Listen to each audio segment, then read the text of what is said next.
Hello class, अस्सलाम वालेकुम। जैसा कि आप जानते हो, हम आपकी 12वीं क्लास की थर्ड वॉल्यूम की जो बुक है एनालिसिस ऑफ फाइनेंशियल स्टेटमेंट का दूसरा चैप्टर कर रहे हैं। आज हम इस चैप्टर में करेंगे process of financial statement analysis, objectives of financial analysis और यूजेस ऑफ फाइनेंशियल एनालिसिस। पर इससे पहले हम अपनी पिछली क्लास का जो हमने पढ़ा था उसको रिकॉल कर लेते हैं, उसके बाद हम आज का चैप्टर शुरू करेंगे। तो पिछली क्लास में हमने करा था types of financial statement analysis. तो types of financial statements analysis 4 तरीके के होते हैं mainly: external analysis, internal analysis, horizontal analysis और वर्टिकल एनालिसिस। एक बार इनका मीनिंग बता देते हैं जो क्विकली, फिर हम आज का चैप्टर शुरू करेंगे। तो एक्सटर्नल एनालिसिस वो ऐसा एनालिसिस है जिसमें जो फाइनेंशियल अकाउंट्स हैं उनको कौन एनालिसिस करता है? जो आउटसाइडर्स स्टेक होल्डर्स हैं, यानी कि जो बाहर की पार्टीज़ हैं जो कंपनी में काम नहीं करती लेकिन कंपनी में उसके शेयर वगैरह खरीदनी चाहती हैं, डिबेंचर वगैरह खरीदने चाहते हैं या उन्हें उधार देना चाहते हैं बैंक वगैरह। तो वो क्या करते हैं, वो जो एनालिसिस करते हैं फाइनल अकाउंट को, उसको कहते हैं एक्सटर्नल एनालिसिस।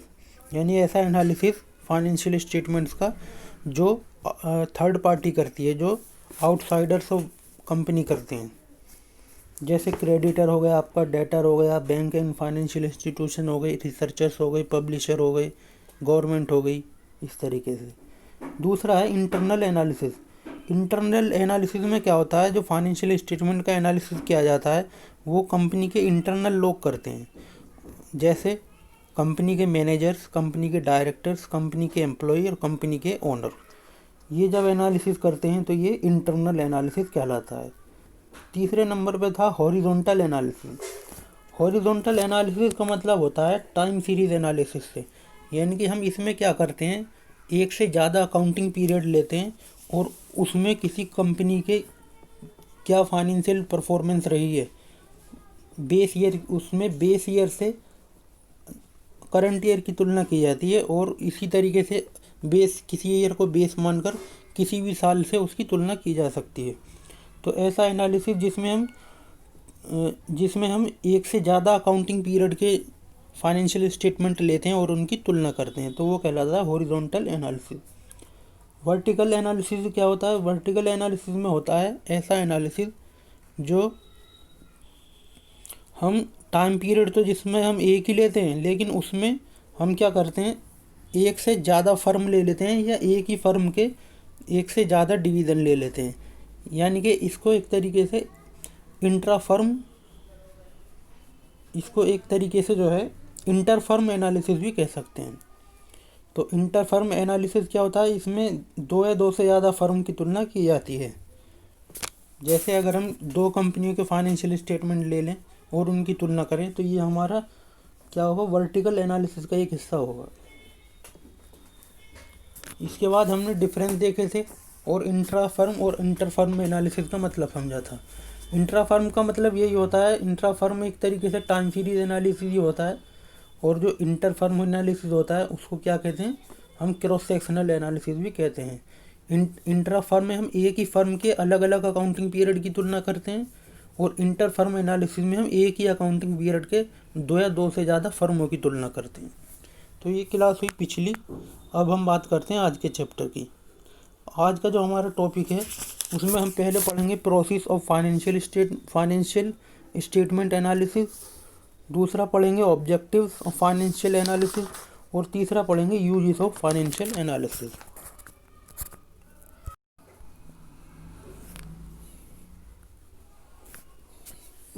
तो आइए बात करते हैं process of financial statement analysis. जो फाइनेंशियल स्टेटमेंट एनालिसिस है उसके प्रोसेस में 4 स्टेप्स हैं। पहली स्टेप है आपकी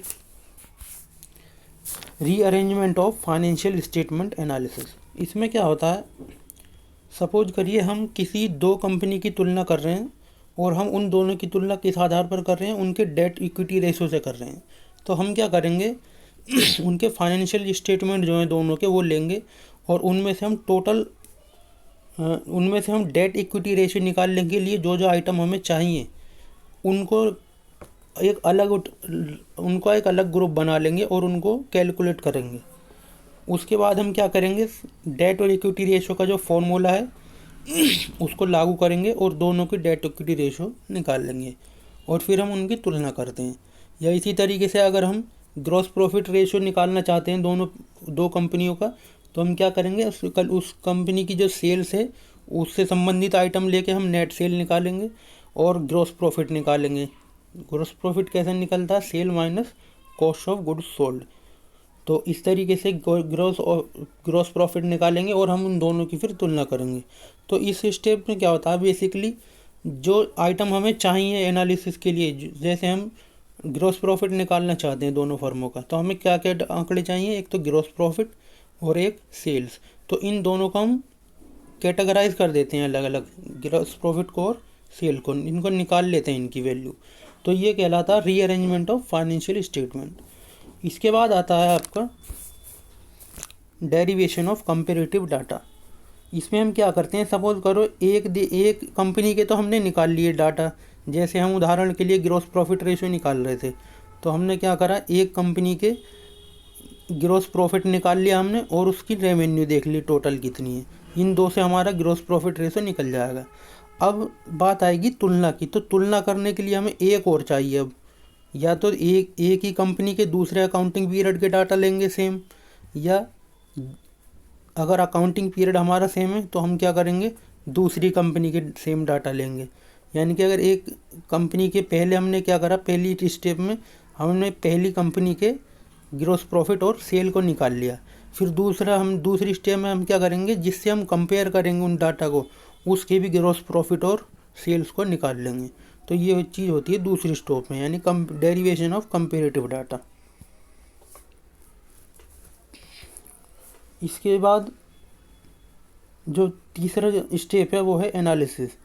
एनालिसिस में हम क्या करते हैं, जैसे हमारा जो हम वैल्यू होती है जिसके आधार पर हम तुलना करना है हमें, जैसे मिसाल के तौर पे हम ग्रॉस प्रॉफिट के ही आधार ले लें।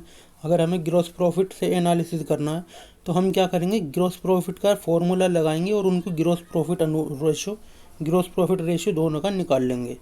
या इसी तरीके से हम क्या करेंगे, अगर सॉल्वेंसी जानना चाहते हैं, ग्रॉस प्रॉफिट तो एग्जांपल हो गया आपका प्रॉफिटेबिलिटी का।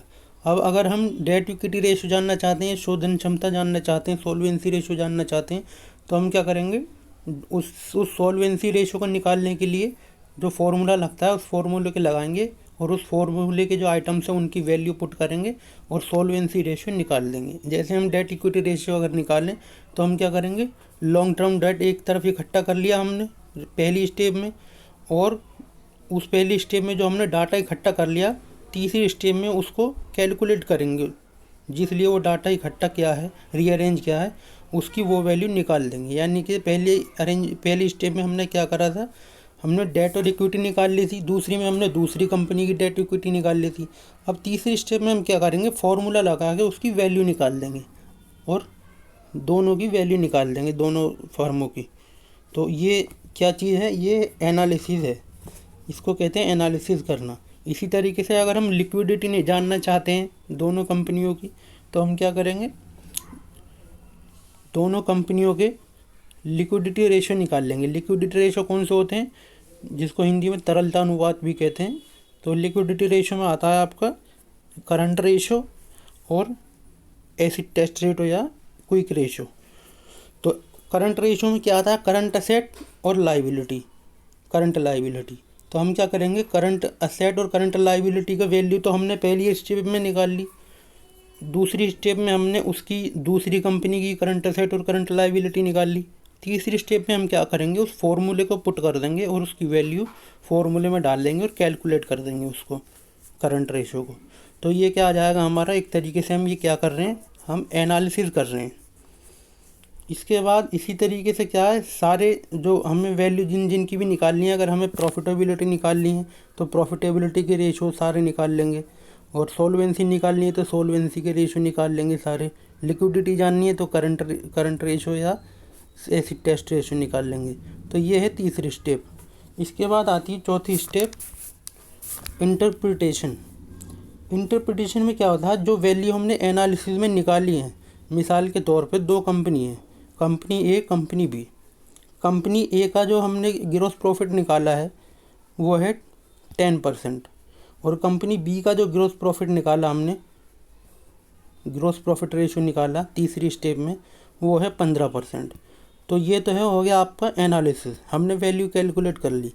अब हम क्या करेंगे, उनका मीनिंग निकालेंगे। मीनिंग ऐसे निकालेंगे, अगर हम ये जानना चाहते हैं कि किस कंपनी की प्रॉफिटेबिलिटी अच्छी है तो हम क्या देखेंगे कि जो कंपनी बी है उसकी ग्रॉस प्रॉफिट रेशियो जो है उसका ज़्यादा है। कंपनी ए का 10% है और कंपनी बी का 15% है। तो हम इंटरप्रिटेशन या निष्कर्ष ये निकालेंगे कि जो कंपनी बी है उसकी प्रॉफिटेबिलिटी अच्छी है और हमें उसमें ही इन्वेस्ट करना चाहिए।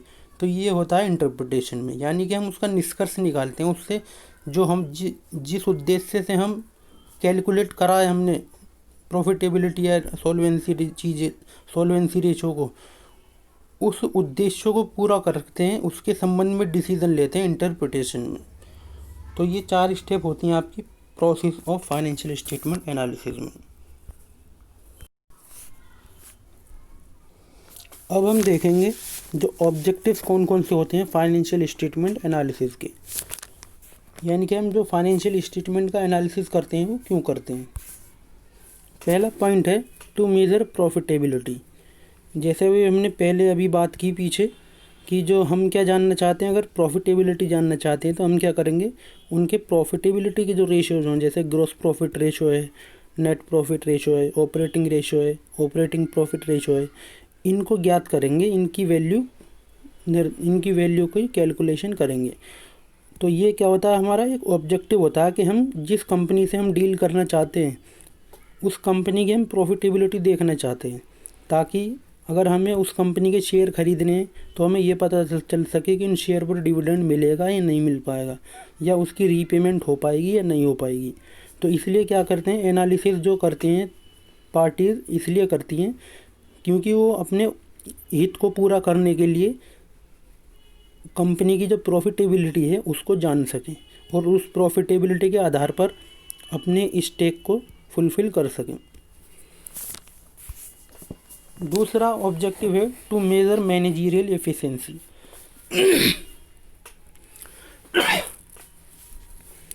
मैनेजरियल एफिशिएंसी में क्या होता है, जो कंपनी के इंटरनल एम्प्लॉय हैं या जो मैनेजर हैं, हम उनकी एफिशिएंसी चेक करते हैं। हम ये देखते हैं कि जो मैनेजमेंट है हमारा उसकी कॉस्ट कितनी आ रही है प्रोडक्शन में, और उसकी कॉस्ट को हम कैसे घटा सकते हैं। तो मैनेजरियल कितने इफ़िशिएंटली काम कर रहे हैं मैनेजर जो हैं, या एम्प्लॉय कितने इफ़िशिएंटली काम कर रहे हैं, उनकी प्रोडक्टिविटी कैसी है, ये सब जानने के लिए भी हम क्या करते हैं, फाइनेंशियल स्टेटमेंट का एनालिसिस करते हैं। एक बार हमें पता चल गया कि मैनेजर में क्या कमी है या एम्प्लॉय में क्या कमी है, तो हम क्या करते हैं, उसको सुधारने की कोशिश करते हैं। तो हम इन उद्देश्यों के लिए क्या करते हैं, मैनेजरियल एफिशिएंसी को मापते हैं, और उसको मापने के लिए क्या करते हैं, फाइनेंशियल स्टेटमेंट का एनालिसिस करते हैं। तीसरा है टू मेजर सॉल्वेंसी।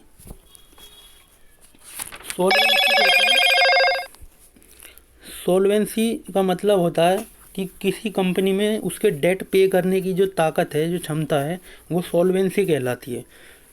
अब सॉल्वेंसी को ज्ञात करने के लिए भी हम क्या करते हैं, फाइनेंशियल स्टेटमेंट को एनालिसिस करते हैं। मिसाल के तौर पे मैं कंपनी के डिबेंचर ख़रीदना चाहता हूँ, तो मैं क्या करूँगा, कंपनी की सॉल्वेंसी पावर को चेक करूँगा। मैं ये देखूँगा कि कंपनी के पास डेटर कितने हैं और उसकी इक्विटी या असेट कितनी है। क्योंकि अगर मुझे ये पता चला कि उस पर डेट ऑलरेडी ज़्यादा है उनकी एसेट से या उनकी इक्विटी से, तो वो मेरा पैसा नहीं दे पाएंगे रीपेमेंट के बाद टाइम पर। लेकिन अगर उनके पास इक्विटी काफ़ी है और असेट भी काफ़ी हैं उनके ऑलरेडी, जो उनका डेट है उसकी तुलना में, तो मैं क्या करूँगा, ईजीली मैं उनको उधार दे सकता हूँ, उनके डिबेंचर खरीद सकता हूँ और मैं रिटर्न भी कमा सकता हूँ इंटरेस्ट के रूप में। तो सॉल्वेंसी पावर को मेज़र करने के लिए भी फाइनेंशियल स्टेटमेंट को एनालिसिस किया जाता है।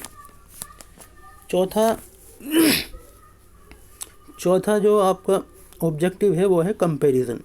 मिसाल के तौर पे मैं दो या दो से ज़्यादा कंपनियों के बीच में ये देखना चाहता हूँ कि किसकी प्रॉफिटेबिलिटी ज़्यादा है, या किसकी सॉल्वेंसी रेशो ज़्यादा है, या किसका कैश इनफ्लो ज़्यादा है। तो हम क्या करेंगे, उसी आधार पर उनकी वैल्यूज़ को रेशो की वगैरह कैलकुलेट करेंगे और ये जान लेंगे कि किस कंपनी की जो स्थिति है वो दूसरी कंपनी से बेहतर है और किसकी स्थिति दूसरी कंपनी से बेकार है। तो इस तरीके से हम कंपैरिजन करने के लिए भी कंपनियों के बीच में या अकाउंटिंग वेरियस अकाउंटिंग पीरियड्स में हम फाइनेंशियल स्टेटमेंट का एनालिसिस करते हैं। पांचवा ऑब्जेक्टिव है बजटिंग। बजटिंग का मतलब होता है जो हमारे फ्यूचर में खर्चे और इनकम होने वाले हैं उनका अनुमान लगाना। तो हम क्या करते हैं, अगर हमें पता है पिछले अकाउंट से अपनी पास्ट जो हमारे फाइनेंशियल स्टेटमेंट एनालिसिस है उससे हमें पता है कि हमारी जो फर्म है वो लगातार प्रॉफिटेबिलिटी जो है उसकी वो बढ़ती जा रही है, तो हम आगे भी यही उम्मीद करेंगे कि हमारी आगे भी प्रॉफिटेबिलिटी बढ़ेगी। या पिछले 3-4 सालों से हमारा कैश इनफ्लो अच्छा हो रहा है, तो हम आगे भी ये अनुमान लगा सकते हैं कि आगे भी हमारा कैश इनफ्लो अच्छा होगा। तो इस आधार पर हम क्या कर सकते हैं, बजट भी बना सकते हैं। तो बजट बनाने के लिए भी फाइनेंशियल स्टेटमेंट एनालिसिस का यूज़ करते हैं। चौथा है कम्युनिकेशन। छठा ऑब्जेक्टिव है कम्युनिकेशन। तो कम्युनिकेशन का क्या मतलब है, जो फाइनेंशियल यूजर्स हैं, जो फाइनेंशियल स्टेटमेंट के यूजर्स होते हैं, जैसे क्रेडिटर है, डेटर है, गवर्नमेंट है, इन्वेस्टर्स हैं, शेयर होल्डर्स हैं, या इंटरनल यूज़र हैं जो एम्प्लॉई है, मैनेजर हैं, डायरेक्टर्स हैं, ओनर है, ये क्या करते हैं, कंपनी के बारे में इंफॉर्मेशन लेना चाहते हैं और कंपनी से कम्युनिकेट करना चाहते हैं, बातें करना चाहते हैं।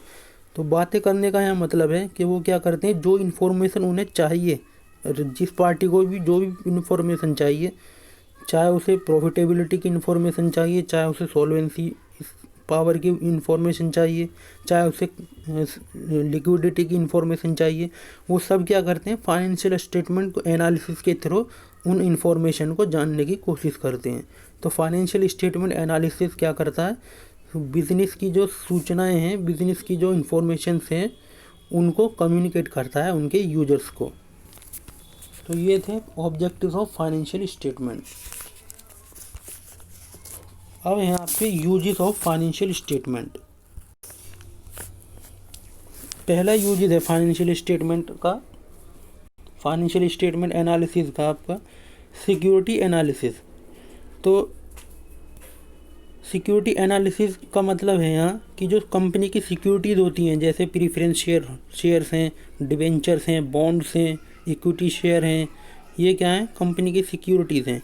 तो हम एनालिसिस इसलिए भी करते हैं ताकि हम ये अंदाज़ा लगा सकें जो सिक्योरिटी है कंपनी की, चाहे वो डिबेंचर हो, चाहे वो इक्विटी शेयर हो, चाहे वो प्रीफरेंस शेयर हो, किसी भी तरीके से उस सिक्योरिटी की वैल्यू क्या है, उसकी इंट्रिंसिक वैल्यू क्या है, उसके पीछे असेट्स कितनी रखी हैं, उस पर डिविडेंड हमें कितना मिल पाएगा या नहीं, या उसकी जो रीपेमेंट है वो टाइम पर हमें हो पाएगी या नहीं। तो सिक्योरिटी के बारे में सारी जानकारी लेने के लिए भी हम क्या करते हैं, फाइनेंशियल स्टेटमेंट एनालिसिस को प्रयोग करते हैं। दूसरा है क्रेडिट एनालिसिस। क्रेडिट एनालिसिस का मतलब होता है, सपोज कीजिए जो सप्लायर कंपनी को रॉ मटेरियल प्रोवाइड कर रहे हैं, वो सप्लायर क्या करते हैं, उधार सुविधा भी देते हैं कंपनी को, कंपनी उन सप्लायर से उधार भी खरीदती है। अब सवाल ये उठता है कि जो सप्लायर हैं वो कंपनी को कब उधार देंगे और कब नहीं देंगे कच्चा माल, वो तो इसी बात को डिसाइड करने के लिए जो सप्लायर्स होते हैं वो क्या करते हैं, उन फाइनेंशियल स्टेटमेंट एनालिसिस के थ्रू ये जानने की कोशिश करते हैं कि जो कंपनी है उसकी क्रेडिट पावर जो है, क्रेडिट पे करने में या क्रेडिटर्स को पेमेंट करने में उनकी जो क्षमता है वो कैसी है। अगर उन्हें सही लगता है कि हाँ कंपनी जो पेमेंट टाइम पर कर रही है तो वो उधार दे देते हैं, वरना नहीं देते। तो क्रेडिट एनालिसिस करना भी एक यूज़ है फाइनेंशियल स्टेटमेंट एनालिसिस का। चौथा है डेट एनालिसिस। क्रेडिट एनालिसिस में हमने बात की थी शॉर्ट टर्म लोन की या शॉर्ट टर्म उधार की, लेकिन डेट एनालिसिस में हम लॉन्ग टर्म डेट की बात करते हैं। यानी कि अगर हमें लंबे समय के लिए कंपनी को उधार देना है तो हम क्या करेंगे, उसके डेट एनालिसिस करेंगे।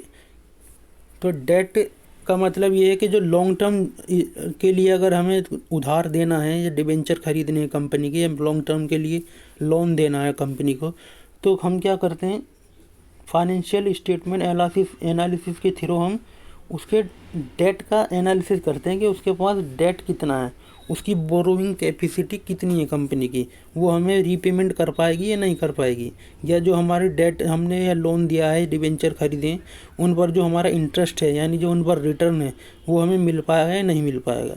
तो डेट एनालिसिस भी एक यूज होता है फाइनेंशियल स्टेटमेंट एनालिसिस का। चौथा है डिविडेंड एनालिसिस। अब डिविडेंड कब मिलेगा? डिविडेंड जब मिलेगा जब कंपनी प्रॉफिट कमाएगी। प्रॉफिट कमाएगी या नहीं कमाएगी ये जानने के लिए हम क्या करते हैं, ये जानने के लिए हम फाइनेंशियल स्टेटमेंट्स को एनालिसिस करते हैं। तो डिविडेंड एनालिसिस में क्या होता है, हम जो अगर हमने शेयर खरीदे हुए हैं कंपनी के, तो हम ये चेक करेंगे कि फर्म की जो प्रॉफिटेबिलिटी है वो कितनी है, और उस हिसाब से वो डिविडेंड हमें देगी या नहीं देगी, और अगर देगी तो कितना देगी। यानी कि हम उसके डिविडेंड पे आउट रेशो की बात करेंगे, और उसकी अर्निंग पर शेयर जानने की कोशिश करेंगे, उसका रिटेंशन रेशो जानने की कोशिश करेंगे। तो ये सारी चीज़ें हम क्या करेंगे, डिविडेंड एनालिसिस में करते हैं। तो डिविडेंड एनालिसिस भी एक यूज़ है, यानी कि ये देखने का कि डिविडेंड हमें मिलेगा या नहीं मिलेगा, इस बात का पता लगाने के लिए भी हम फाइनेंशियल स्टेटमेंट को एनालिसिस करते हैं।